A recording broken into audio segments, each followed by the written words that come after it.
Isang masarap na sabaw na hihigupin gamit ang ating seashell.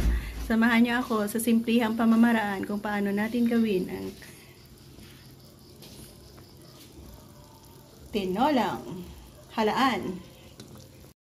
Isa sa recipe na aking gustong ibahagi sa inyo kung paano natin lutuin ang seashell na ito. Ano ba ang tawag dito sa inyo?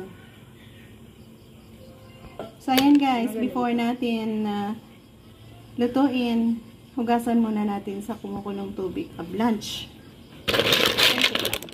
Meron na tayong nakaprepare dito na kumukulong tubig. Hugasan hanggang sa huwag nating hintayin lumipat. Hugas tulo. Tara, ano yan? Nagawa tayo ng masarap na sabaw na hihigupin or igisa lang natin. Para sure tayo na ang hihigupin natin sabaw ay safe to drink. Off and drain off.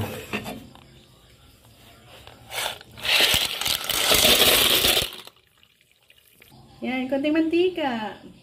Una natin ang ginger para lumabas ang smell ng ginger natin. Yan natin ang garlic, onion, kamatis, at tanglad.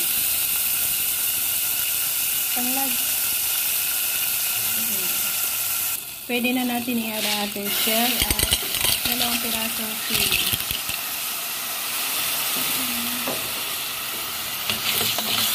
Cover and hayaan natin mag-open up dyan. Yan, mag-add tayo ng konting tubig lang. Yan, hirap tayo sa masarap na sabaw. Wow! Ganyan, kasarap at clear ng ating sabaw dahil sa hinugasan natin. Ayan, hihigop na tayo dito sa masarap na shell na ito. At open up na sila.